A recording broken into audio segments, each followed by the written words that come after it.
World-renowned supermodel Giselle Boonin is also a philanthropist and a wellness advocate who's taking you into her family kitchen with her new book, Nourish: Simple Families to Simple Recipes to Empower Your Body and Feed Your Soul. Please welcome Toelle. Applause, Boonin. Nice to see you, Toelle. It's been a long time, 20 years. She just told me it was 20 years. Like, oh my gosh, last time you saw each other 20 years ago. 20 years ago, yes, I remember. I was here 20 years ago with, you know what? Still looks the same, but she knew she had to bring us food, which I can appreciate. Make sure I feed you guys with healthy food and delicious, nutritious and delicious. Well, and you write in the book about your journey growing up in a small town in Brazil to then being signed as a model at just 14 and then becoming one of the biggest supermodels in the world, but you say that the relationship from the outside that looks like a perfect life to it was a long journey, and that's summed up. But you said that the relationship you had with food was contributing to anxiety and depression, and you felt like you were dying. Well, I had severe depression and panic attacks in my early 20s, but I had no idea that it was correlated with my lifestyle, and food was a big part of it. Maybe it had to do with the fact that you left your family at 14, you think of that.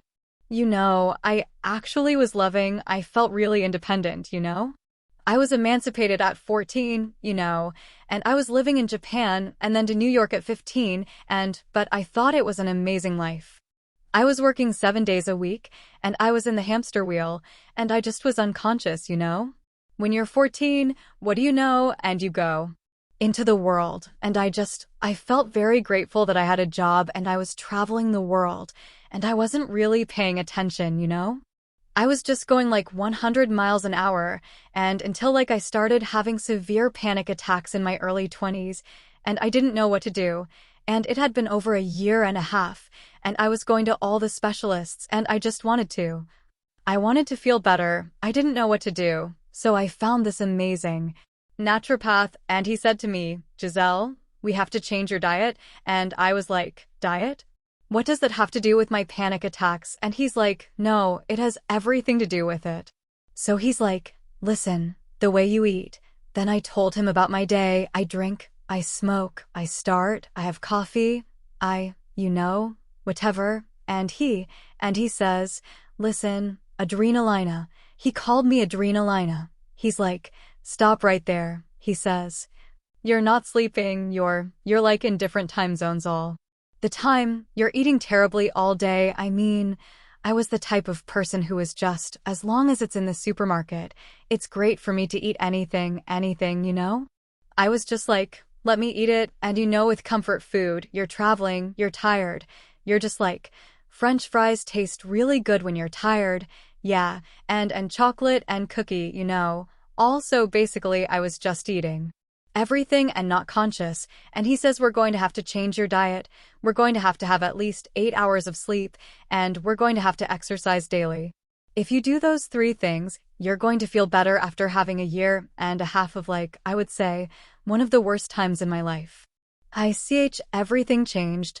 I became a different person. I start practicing meditation. I start practicing yoga. I start practicing breath work, and it's incredible how just by changing we're habitual beings, so we're going to be, If we do something every day, we're just going to be comfortable with that and continue doing that, which is what I was doing, but what I was doing was actually destroying my health and creating the condition I was in, but I wasn't correlating he told me, into experiencing it in my own body, so it was the first time I started experiencing with food, well.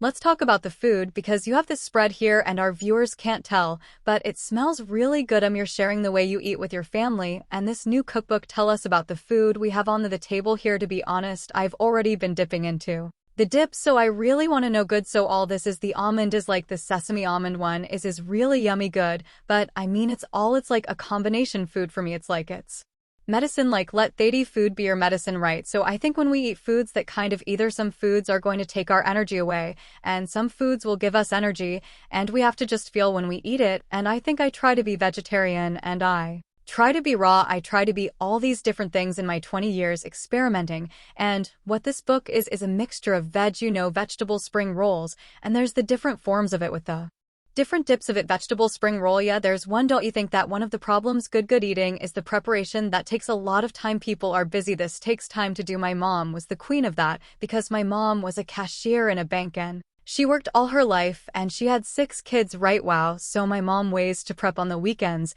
and we had a menu for the week on the fridge. It was like a piece of paper and I talk about that in the book. I think the times we end up eating things that are not healthy for us is because we're starving. We come home, we're like, anything you open the whatever. But if you have meal planning is huge, and I kind of talk about it in the book and I give ideas. From you plan for like a week, but you do whatever you like. It's just ideas, right? This book is just like an introduction of like things you can think of because sometimes cooking feels overwhelming. You think or they think my kid is not going to like that but my kids love all this stuff, and you have your secret ingredients that you have to put on stuff. My mom was always like trying to put the vegetables inside, like the frittata or something. She's like, now she's going to eat the vegetables, cut them really little. Like I have the golden Milo cookies like this. I have a special ingredient, which is this guy, a herbs like golden milk, which has turmeric, which has cardamom. It